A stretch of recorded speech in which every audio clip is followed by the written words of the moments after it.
నా మాటలు మాత్రమే వింటానంటున్నారు అందరూ. వాళ్ళు వచ్చి మాట్లాడనని చెప్పారు ఇప్పుడే. కాబట్టి నాకన్నా ఎక్కువగా మాట్లాడేటువంటి ఓన్లీ వన్ క్యాండిడేట్ ఇక్కడ ఉన్నారు. వరుణ్ అయితే కాదు నాకు తెలుసు, అలాగే రితిక అయితే కాదు. రితిక పక్కన కూర్చున్నాడే వాడు చాలా డేంజర్.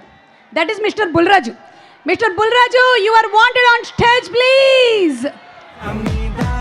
మనకి సంక్రాంతికి వస్తున్న సినిమాతో మనందరి మనసుల్లో అలా ఒక క్యారెక్టర్ ద్వారా స్థానాన్ని సంపాదించుకోవడం అనేది చిన్న విషయం కాదు.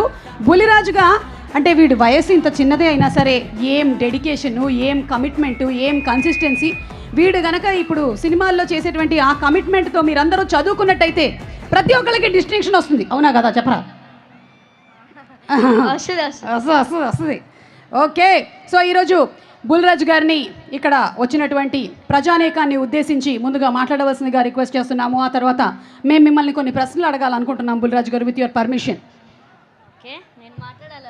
మీరు మాట్లాడితే ఫస్ట్ బెటర్, లేదంటే ముందు ఫస్ట్ చేసేద్దాం. ఓకే సరే. ఓకే, అయితే నేను మిమ్మల్ని కొన్ని ప్రశ్నలు అడుగుతున్నాను. అంటే మీలాంటి పెద్దవాళ్ళని క్వశ్చన్స్ అడగాలి అంటే ప్రిపేర్ అయ్యి రావాలి కాబట్టి కొన్ని క్వశ్చన్స్ రాసుకొని వచ్చాం బుల్రాజు గారు. ఓకే బుల్రాజు గారు, ఇప్పుడు మన కాలేజ్ ఎస్ఆర్కేఆర్ కాలేజ్కి మిమ్మల్ని ప్రిన్సిపల్ని చేసేస్తే మీరేం చేస్తారు? నేనా ఈ వర్షాకాలం కదా మొత్తం హాలిడేస్ ఇచ్చేస్తాను ఈ వీకెండ్. ఆయన చెప్పాడు, ప్రిన్సిపల్ చెప్పలేదు, ఊరికి అడిగా ఆయన ప్రిన్సిపల్ అయితే అని. అదేంటంటే అలా ఇచ్చేస్తారు మీరు? అలా ఎలా ఇచ్చేస్తారు? అప్పుడు నాకు కూడా చాలా దొరుకుతుంది కదండి. ఏంటి వచ్చేసారండి మీరు మొత్తం ఫామ్లోకి? భీమవరం మీ ఊరు వచ్చాం కదండి, మాకు ఏమి ఇస్తారు? మేము మీకు ఏం కావాలో చెప్తామండి. అడే తినడానికి ఏమైనా స్పెషల్ అవి పెడతారా అని? పెడతామండి. ఒకటో రెండో చెప్పండి మరి. రొయ్యల బిర్యానీ, చేపల కూర, ఇవే అండి మా దగ్గర. పీతలు ఇవే ఫేమస్ అండి. అవునండి బాబు, ఫుడ్ పెట్టి చంపేస్తారండి బాబు, నాకు తెలుసు.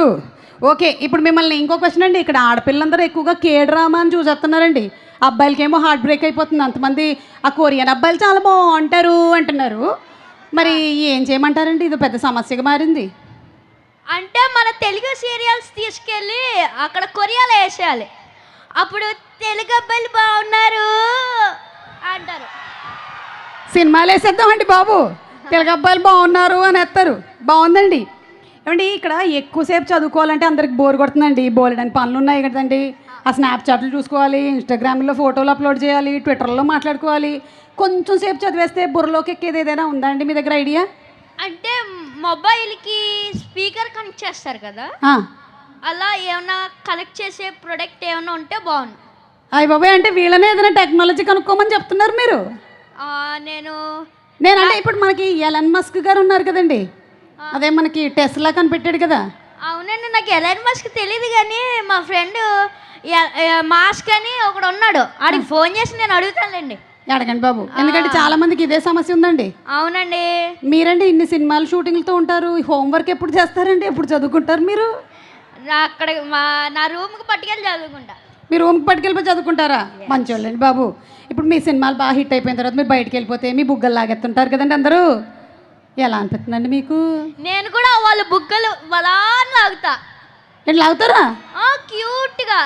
వామ్మో, ప్రేమతో. తక్కువలు కాదండి బాబు మీరు. మీరు ఇప్పుడు మీనాక్షి చౌదరి, అలాగే ఐశ్వర్య రాజేష్ ఒక హీరోయిన్, అలాగే మన రితిక, నయనతార, ఇంతమంది హీరోయిన్లతో యాక్ట్ చేశారు కదండి. ఎవరు చాలా ఎక్కువ టాలెంటెడ్ అని మీరు అనుకుంటున్నారండి? చెప్పాలండి మీరు, చెప్పాలి. ఎప్పుడు చెప్పాలండి మీరు? నాకు తెలీదండి. పైకి వచ్చే లక్షణాలు చాలా ఉన్నాయండి మీకు. నాకు తెలీదండి నిజంగా. అంటే ఈరోజు ఆ హీరోయిన్ ఉంది కదండి, తన గురించి 2 మాటలు చెప్పండి. తనతో కలిసి యాక్ట్ చేశారు కదా మీరు. అంటే తను చాలా ఫన్నీ. చాలా ఫన్నీ అంటే తను చాలా ఫన్నీ అంటే మరి వరుణ్ ఇంకా ఫన్నీ. ఇంకా ఫన్నీ అండి. సరేనండి, ఇప్పుడు మీరు ఏం చెప్పాలనుకుంటున్నారో చెప్పండి. రండి, మన కెమెరామెన్ గారు ఇక్కడ లైట్ వేసారు ఏంటంటే ఇక్కడ నుంచి ఉందాం మనం. అందరికీ నమస్కారం. హలో ఎస్ఆర్కేఆర్, ఎలా ఉన్నారు? బాగున్నారు. అందరికీ నమస్కారం. ఇంత మంచి ఛాన్స్ ఇచ్చిన యూవీ క్రియేషన్స్ ఫస్ట్ ఫ్రేమ్ వారికి thank you so much. And also Chiranjeevi గారి మూవీ తర్వాత వరుణ్ అన్నయ్యతో వర్క్ చేయడం నాకు చాలా బాగుంది. అండ్ వరుణ్ అన్నయ్యతో నేను మళ్ళీ ఇంకొకసారి యాక్ట్ చేయాలనుకుంటున్నాను. అండ్ ఆల్సో డైరెక్టర్ మెర్లపాక్ గాంధీ గారు, సత్య అన్న, రితికా నాయక్ అన్న, రితికా నాయక్, సారీ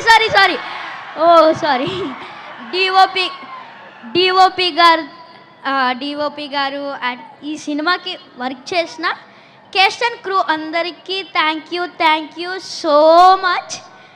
అండ్ నేను ఈ సినిమాలో ఒక డిఫరెంట్ రోల్ చేశాను, ఇది మీ అందరికీ నచ్చుద్ది అనుకుంటున్నాను. అండ్ మా సినిమా ఆగస్ట్ 7th రిలీజ్ అవుతుంది. మీరందరూ థియేటర్స్కి వెళ్ళి సినిమాని చూసి మీరందరూ ఎంజాయ్ చేస్తారు అనుకుంటున్నాను. ప్లీజ్ మీరందరూ వెళ్ళి సినిమాని బాగా ఎంజాయ్ చేసి బాగా చూడండి. ఓకే, ఇంకొకసారి చూడండి మళ్ళీ. వాళ్ళు ముగ్గురిని పిలిచి మాట్లాడమని చెప్పినప్పుడు వాళ్ళు మాట్లాడకపోతే దాన్ని అంతా కూడా నువ్వు పూర్తి చేసినట్టుగా అనిపిస్తుంది రా. నాకు ఒక పెద్దరికం అనిపిస్తుంది నువ్వు మాట్లాడుతూ ఉంటే. మీరు కూడా ఒరిజినల్ ఈ షోకి మీరే అందం వేసాడు, బాగా వేసేసాడు.